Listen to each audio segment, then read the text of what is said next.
ఒకవేళ నీ judgement నచ్చిందనుకో accept చేస్తారు, లేదా పై కోర్టుకెళ్లి ఫైట్ చేసుకుంటారు. అది వదిలేసి వాళ్ళ పర్సనల్ లైఫ్ ఏమవుతుందా అని తెగ ఆలోచిస్తూ బాధపడిపోవడం as a judge it's not at all correct.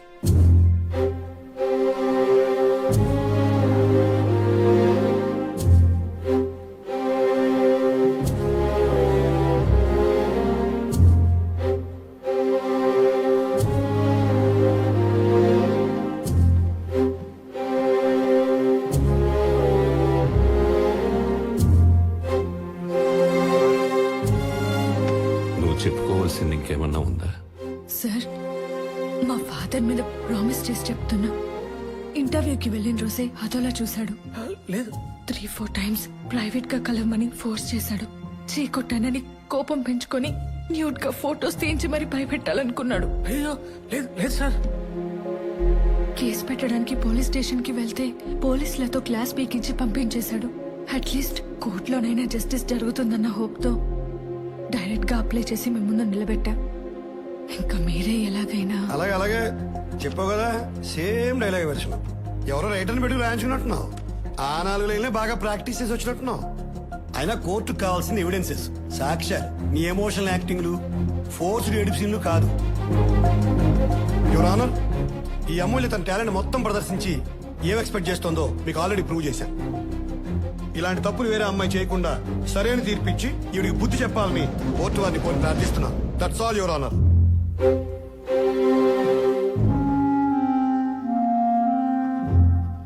సాక్ష్యాధారాలని పరిశీలించి చూడగా కుమారి అమూల్య చేసిన ఆరోపణలన్నీ నిరాధారాలని, కేవలం డబ్బు కోసమే ఆ కాలేజ్ చైర్మన్ వివేక్ ని ఉద్దేశపూర్వకంగానే ఈ కేసులో ఇరికిచ్చిందని కోర్టు వారు నమ్మడం జరిగింది.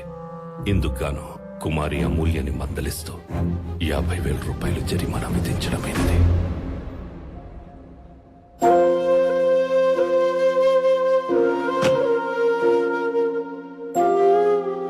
Court dismiss.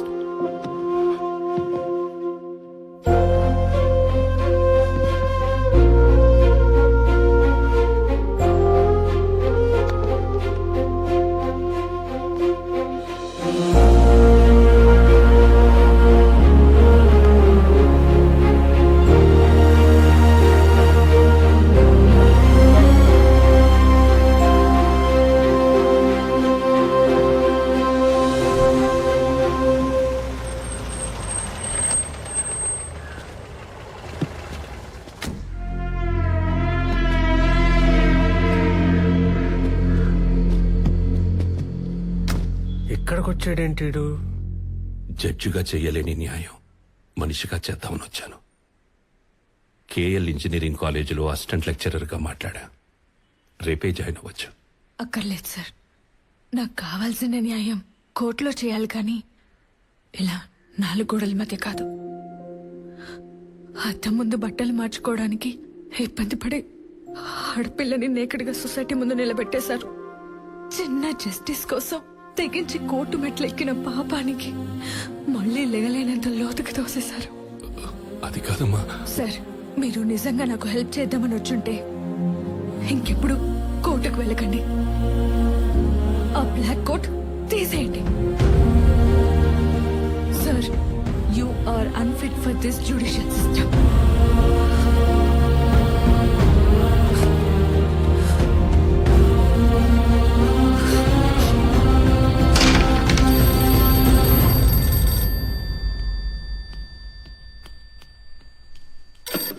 హలో, నాన్నగారు ఉన్నారమ్మా?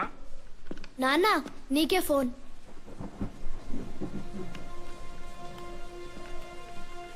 హలో సార్, నేను ఎస్ఐ శివరావుని. అమూల్య హ్యాంగ్ చేసుకుంది సార్. వాట్? ఇప్పుడే కదా తల్లి కలిసి వచ్చాను. అవును సార్, మీరు వచ్చేలాక ఇలా జరిగిందంట. మీ జడ్జిమెంట్ వల్లే తను సూసైడ్ చేసుకుందని అందరూ అనుకుంటున్నారు. మీరు మాత్రం ఇటువైపు రాకండి సార్.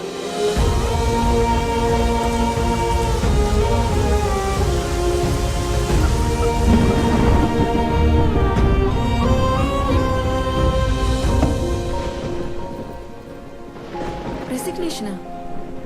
ఇదేంటండి ఇలా? ఎంతో కష్టపడి చదువుకుని పైకొచ్చి ఏం చేశా?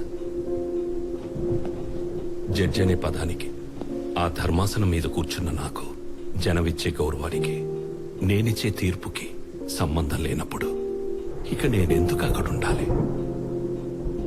జైల్లో ఉండాల్సిన వాడు గెస్ట్ హౌస్ లో ఉన్నాడు. కాలేజీలో ఉండాల్సిన అమ్మాయి శవమై వేలాడుతుంది. ఒక ఆడపిల్లకి న్యాయం చేయలేని బ్లాక్ కోటు ఉంటే ఎంత, పోతే ఎంత? ఈ వ్యవస్థని మార్చగలిగే శక్తి లేనప్పుడు వ్యక్తిత్వాన్ని చంపుకొని బతకూడదు. కోర్టులో గెలిపించలేని అమూల్యనే కనీసం తన ఆఖరి కోరికనైనా తీర్చి గెలిపిస్తా.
రండి సార్, రండి రండి సార్.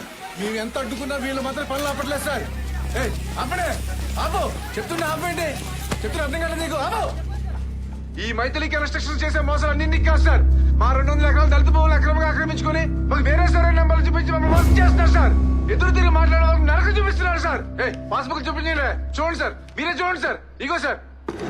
లక్కీ చూడరా, వీళ్ళకి ఇంత క్లారిటీ ఉన్నప్పుడు నీలాంటోడిని పట్టుకొని స్టే తెచ్చి ఆ కన్స్ట్రక్షన్ ఆపేయచ్చు కదా.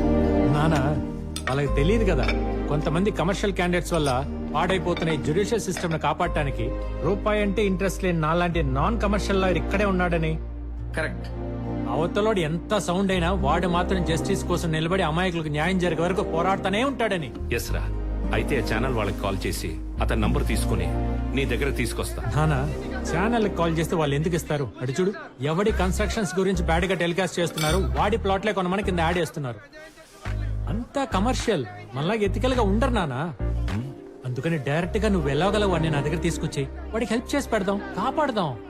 సీనియర్ క్లయింట్స్ రెడీ, వేడి వేడిగా కమింగ్. ఇప్పుడే వస్తానా? వాడిని ఎలా తీసుకురావాలో ఆలోచించు.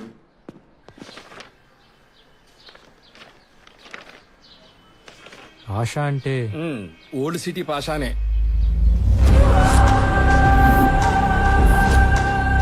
లిటికేషన్ ప్రాపర్టీ కదా, తక్కువ రేటుకి వస్తుంది కొందాం అనుకుంటే అక్కడికి వచ్చి తగలంటారు.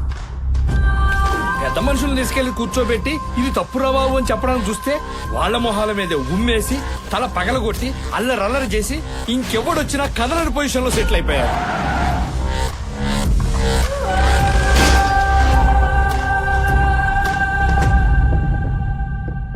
వాడిని కోర్టుకు తీసుకొచ్చినా లొంగే లాంగ్వేజ్ ఉండదు వాడి బాడీకి. Out of the court settle చేయాల్సిందే. అదే అవ్వలేదు అంటున్నాం సార్. వెళ్ళింది లాయర్ లక్కీ కాదు కదా. వాడిని తక్కువ అంచనా వేస్తున్నారు. ఓ ఇక్కడ మిమ్మల్ని మీరు ఎక్కువ అంచనా వేసుకుంటున్నారో మాకు అర్థం కావట్లేదు. మాకు మాత్రం మ్యాటర్ సెటిల్ అవ్వాలి.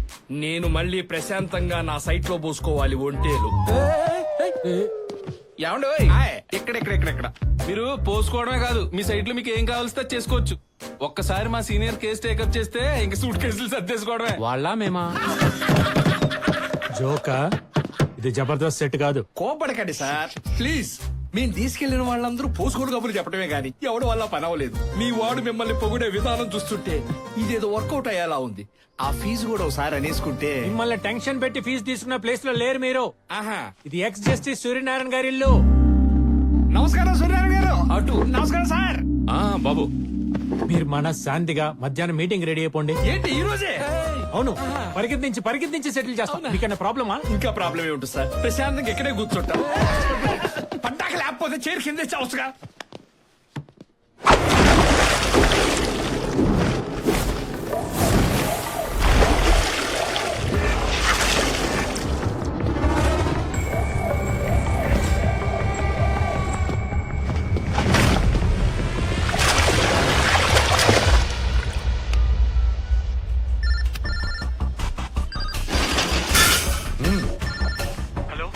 నేను లాయర్ లక్కీని మాట్లాడుతున్నా. బజ్జీ నమస్తే బ్రో.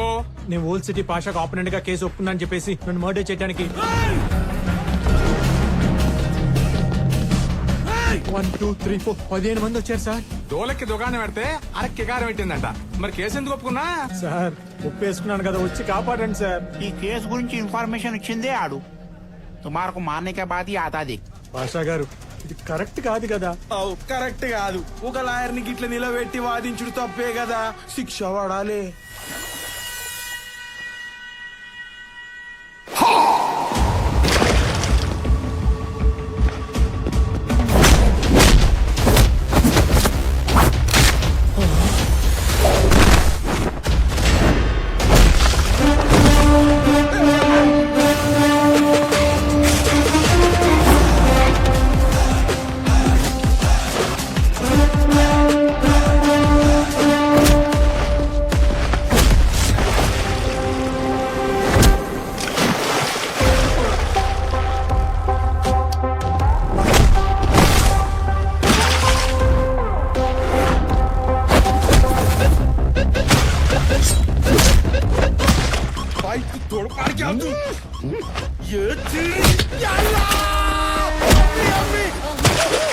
ఎందుకన్నా ఇంత గట్టిగా కొడతాయి? చిన్న పిల్లడు ఉన్నాయన్నా, చచ్చిపోతాయన్నా.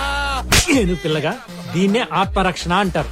మనల్ని చంపడానికి ఎవడైనా వస్తే మనల్ని మనం కాపాడుకోవటానికి అవతలోని కౌన్సిల్ చేసినా, ఇలా గాల్లో ఎగరేసినా, ఇలా ఇరగదీసినా, ఇలా విసిరేసినా తప్పే లేదని ఆత్మరక్షణ యాక్ట్ పేయబుల్ సెక్షన్ 302, 324, 325M లో మెన్షన్ చేసింది. నన్ను నేను కాపాడుకోవాలి కదా, మీ నుండి నా ప్రాణాలు రక్షించుకోవాలి కదా. రండి రండి.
ఏదో మారిపోయింది మొత్తం.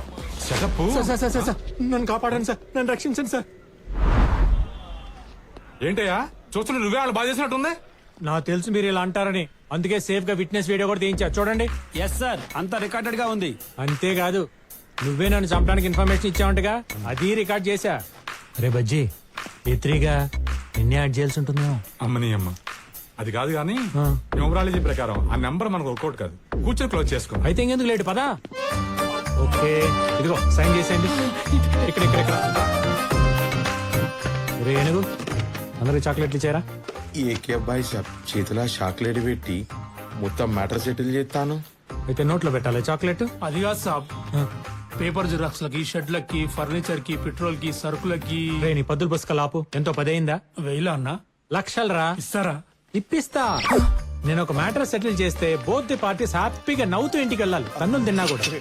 హలో, నీకే రూపాయి ఫీజు ఇవ్వట్లేదంటే ఈ కర్రోడికి డిప్పగడికి 10 ఇప్పిస్తాలే అంటారేంటి? ఇంత కరెక్ట్ గా వచ్చేసేటేంటి? అమ్మ నా కన్నింగ్ క్లయింట్, ఇదా నీ వ్యాపారం? వెల్డింగ్ చేసుకునేవాడుగా.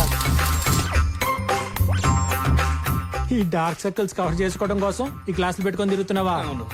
సరే అయితే వాళ్ళకో 25, నాకో ఫార్చునర్ గిఫ్ట్ ఇచ్చే. 10 పాతి కావటం ఏంటి? అసలు ఏమి లేనోడికి ఫార్చునర్ ఇవ్వటం ఏంటి?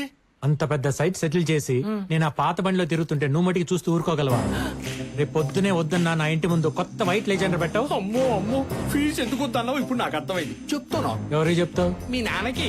ఏమని చెప్తావు? కిరాణా కొట్టుకు చింతపండు కొనడానికి వచ్చినోడు కూర్చోబెట్టి మా వాడు అట్టంటోడు ఎట్టంటోడు బుద్ధుడు అని గుద్దు చెప్తున్నాడు.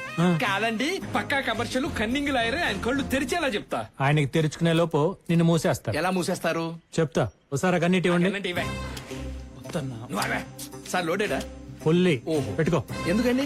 నీకు అలవాటే కదా. ఓ, నిప్పు రవ్వలు పడకుండా. ఆ, నా క్లయింట్ పాషాని సెటిల్మెంట్ కని పిలిచి పానిక్ అటాక్ చేసి పాయింట్ బ్లాంక్ లో గన్ పెట్టి సైన్ చేయించుకున్నందుకు attempt to murder section IPC 307, 506, arms act 24 కింద నిన్న బొక్కలో దోసి. అసలు నిన్ను. ఆగు, నీ మనసులో మాట నేను చెప్తా. చెప్పండి, ఏమనుకున్నానో చెప్పండి. ఎలాంటోడైతే ఈ సొసైటీలో ఉండకూడదని మీ నాన్న అనుకుంటున్నాడు, అలాంటోడు ఆయన ఇంట్లోనే ఒకడు ఉన్నాడని ఆశ్చర్యపోయేలా ఉన్నా నువ్వేనా? కరెక్ట్. క్రిమినల్ లాయర్ అంటే క్రిమినల్స్ కి లాయర్ అని కొత్త మీనింగ్ వచ్చేలా యాటిట్యూడ్ లో మార్చిన నువ్వు క్రిమినల్ లాయర్ వేనా? ఇది కరెక్టే. కాదు, క్రిమినల్ మెంటాలిటీ ఉన్న లాయర్. పొల్లు పోకుండా మనసులో ఉన్నది మొత్తం చెప్పారు. కానీ ఇంకోటి అనుకున్నా, మీకు తెలియలే. చెప్పు. మీరు కేసు ఒప్పుకునే ముందు ఫీజు వద్దు రమ్మంటారు. పని అయ్యాక వాడిని వంగ పెట్టి ఆపు నీ బాడీ లాంగ్వేజ్. ఇంతకు మించి అసభ్యంగా ప్రవర్తించావనుకో అండర్ సెక్షన్ 504 ప్రకారం ఇంకో 3 ఏళ్ళు. రేపు పొద్దునే 10ంటికి కొత్త కారు తీసుకుని నా ఇంటికి వచ్చేసి సెల్యూట్ కొట్టించుకోవడానికి నేను హీరోని కాదురా, విలన్.